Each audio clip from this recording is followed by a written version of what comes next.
جو روزوں کی عبادت ہے، آپ نے فرمایا تھا، قرآن مجید میں بھی صراحت ہے کہ پہلے بھی قومیں، مسلمان قومیں جن کو اللہ تعالیٰ نے دین دیا تھا، روزہ رکھتی چلی آئی ہیں۔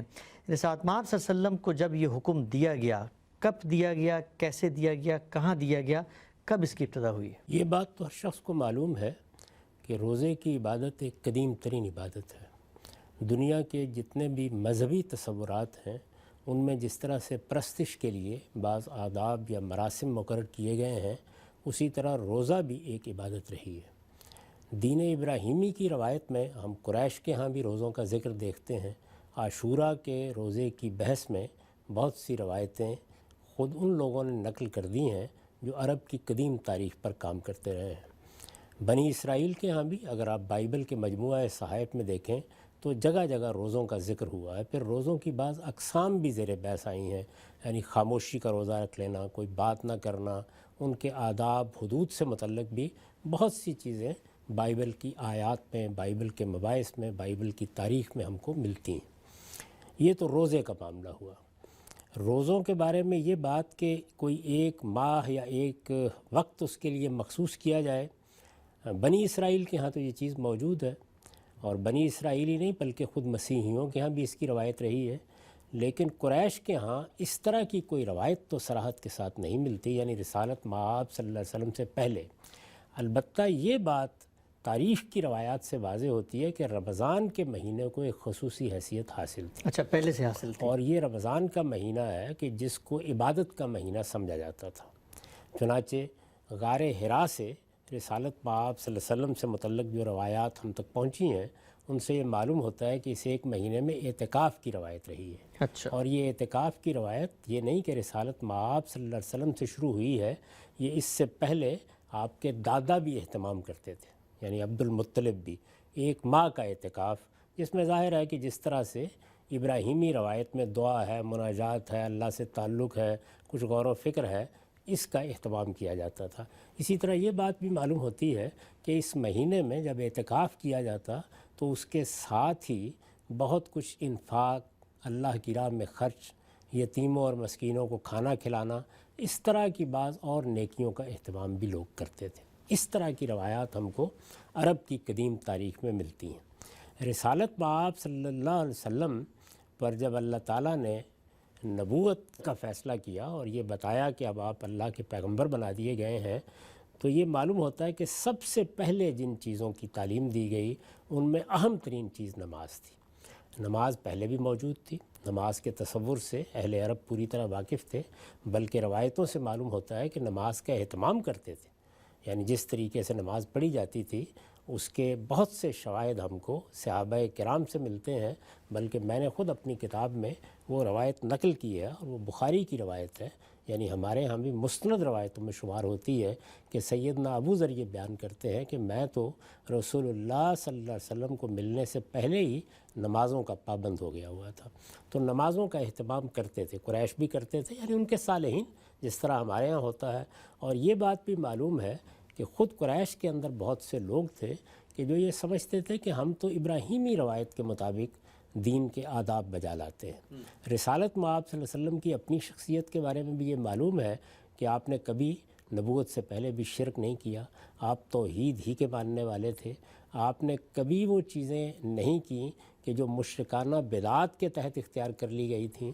رسالت مآب صلی اللہ علیہ وسلم کے عمرہ اور حج کرنے کی جو روایتیں پہلے سے معلوم ہیں ان میں بھی یہ واضح ہوتا ہے کہ آپ نے حج اسی طریقے کے مطابق کیا، یعنی نبوت سے پہلے بھی اسی طریقے کے مطابق کیا جو اب ہمارے لیے مقرر کیا گیا ہے، اور قریش نے جو بدعتیں اس میں داخل کر دی تھیں ان میں سے کسی کا آپ نے ارتکاب نہیں کیا۔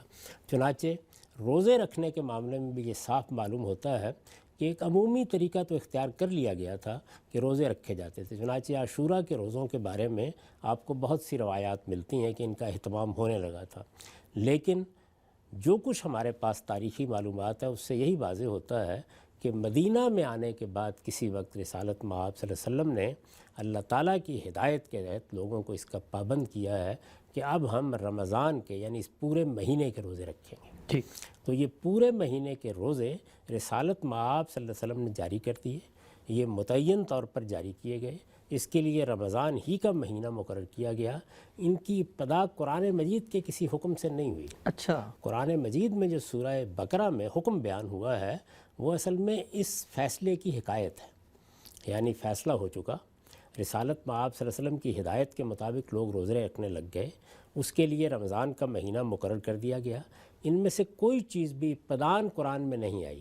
اب قرآن مجید نے بعض سوالات کے جواب دیتے ہوئے اور اسی طرح بعض رخصتوں کو بیان کرتے ہوئے اس کا ذکر کیا ہے۔ چنانچہ دیکھیے کہ یہ بات خود قرآن مجید کے الفاظ سے واضح ہو جاتی ہے۔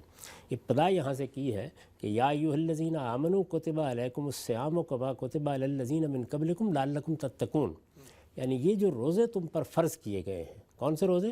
وہی جو رسالت مآب صلی اللہ علیہ وسلم پہلے فرض کر چکے ہیں۔ ٹھیک، یعنی روزوں کی عبادت فرض کی جا چکی ہے، ایک متعین طریقے سے فرض کی جا چکی ہے، ایک متعین مہینے میں فرض کی جا چکی ہے۔ تو فرمایا کہ یہ جو روزے تم پر فرض کیے گئے ہیں ایمان والو، یہ بالکل اسی طرح فرض کیے گئے ہیں جس طرح اس سے پہلی امتوں پر یہ فرض رہے ہیں۔ میں نے ابھی ذکر کیا کہ پہلی امتوں میں روزے کا تصور بھی موجود تھا اور ان کے لیے کچھ مخصوص ایام بھی تھے، لیکن یہ بات نہیں معلوم ہوتی کہ وہ رمضان ہی کا مہینہ تھا۔ رمضان کا مہینہ مشرکین عرب کے ہاں ایک خصوصی حیثیت رکھتا تھا اور عبادت اور اعتکاف کا مہینہ سمجھا جاتا تھا۔ قرآن مجید نے یہ بتایا کہ جس طریقے سے پہلی امتوں پر یہ فرض عائد کیا گیا تھا اسی طرح تم پر عائد کیا گیا، پھر اس کا مقصد بیان کیا کہ لعلکم تتقون، یعنی تم اللہ تعالیٰ کی اطاعت کی مشق کرو گے تو اس کے نتیجے میں تمہارے اندر تقویٰ پیدا ہوگا، تم اپنی خواہشات، اپنے رغبات کو ڈسپلن کرنا سیکھو گے اور تمہیں معلوم ہوگا کہ اللہ تعالیٰ کے ساتھ تعلق کا ایک ناگزیر تقاضا یہ ہے کہ بندہ اس سے ڈرنے والا بن کر رہے، اس کے حضور میں پیشی کے احساس کے ساتھ جیے اور اس کے حکم کی پیروی کرے۔ تو یہ بنیادی بات جب واضح کر دی گئی تو اس کے بعد یہ کہا ہے کہ یہ گنتی کے چند دن ہیں۔ تو ظاہر ہے کہ ایک چیز پہلے سے معلوم ہے، متعین ہے کہ یہ گنتی کے چند دن ہیں۔ اس کی وضاحت میں نے بھی لکھا ہے، استاد امام نے بھی لکھا ہے کہ یہاں در حقیقت یہ بتانا مقصود ہے کہ یہ 29-30 دن کوئی بہت بڑی مدت نہیں ہے۔ اگر تم اس کے مقصد پر نگاہ رکھو اور یہ چیز ملحوظ رکھو کہ تمہیں اس سے حاصل کیا ہونے والا ہے تو یہ گنتی کے چند دن ہیں، یعنی 29-30 دن کوئی ایسی بڑی مدت نہیں ہے۔ اللہ تعالیٰ اپنی شریعت میں یہ چیز ملحوظ رکھتے ہیں کہ لا یکلف اللہ نفسا الا وسعہا، لوگوں پر اتنی ذمہ داری ڈالی جائے جس کا وہ تحمل کر سکتے ہیں۔ تو اس میں یہ بتایا ہے کہ یہ ذمہ داری اگر ہم نے ڈالی ہے اور کم و بیش کوئی 720 گھنٹے کی ایک تربیت گاہ سی منعقد کر دی ہے تو یہ کوئی بھاری ذمہ داری نہیں ہے۔ چنانچہ اب آگے دیکھیے کیا فرمایا۔ آگے یہ فرمایا کہ تم میں سے اگر کوئی مریض یا مسافر ہو تو وہ روزہ چھوڑ سکتا ہے، یعنی مرض کی وجہ سے بھی اور سفر میں جو افراتفری آپاداپی ہوتی ہے اس کی وجہ سے بھی روزہ چھوڑ سکتا ہے۔ یہ ظاہر ہے کہ دو نمایاں چیزیں ہیں۔ قرآن کا جو عام طریقہ ہے وہ بیان کر دی ہیں۔ مطلب یہ ہے کہ اگر کوئی عذر پیش آ گیا ہے، کوئی غیر معمولی مشقت پیش آ گئی ہے تو روزہ چھوڑ سکتے ہو، لیکن روزہ چھوڑنے کے بعد پھر آگے کیا فرمایا ہے؟ فعدۃ من ایام اخر، دوسرے دنوں میں تم یہ تعداد پوری کرو گے۔ تو یہ اسی وقت کہا جا سکتا تھا جب اس کے دن بالکل متعین ہو۔ جی، بہت اہم نقطہ۔ قرآن مجید نے یہ بیان تو نہیں کیا یہاں وہ کون سے دن ہیں، لیکن میں یہ عرض کر رہا ہوں کہ یہ اسلوب بیان ہی بتا رہا ہے کہ یہ در حقیقت رسالت مآب صلی اللہ علیہ وسلم کی طرف سے مقرر ہو چکے ہیں۔ مسلمان ان کا اہتمام کر رہے ہیں، لوگوں نے روزے رکھنے شروع کر دیے ہیں۔ اب اس کے بعد اللہ تعالیٰ یہ بتاتے ہیں کہ یہ تم پر فرض کیسے کیے گئے ہیں، ان کا مقصد کیا ہے، اور ان میں اگر کوئی سفر یا مرض درپیش ہو جائے یا کوئی عذر درپیش ہو جائے تو اس موقع پر تمہارے لیے کیا قانون ہے۔ رخصت کا قانون بیان کیا ہے۔ اس کے بعد اگر آپ دیکھیں تو کچھ وقفے کے بعد، یعنی کچھ مدت کے بعد پھر اس موضوع کو لیا ہے اور وہاں یہ بتایا ہے کہ اس کے لیے رمضان کا مہینہ کیوں مقرر کیا گیا، اور اس میں جو رخصت اوپر دی گئی تھی اس میں بھی ترمیم کر دی گئی ہے۔ اور آگے پھر اللہ تعالیٰ نے یہ بات بھی واضح کی ہے کہ لوگوں کے ذہنوں میں جو کچھ سوالات پیدا ہو رہے ہیں، ظاہر ہے پہلے سے ایک مذہبی روایت موجود ہے، اہل کتاب بھی روزے رکھتے ہیں، اس کی بنیاد پر اگر کچھ سوالات پیدا ہو رہے ہیں تو ان کا جواب یہ ہے۔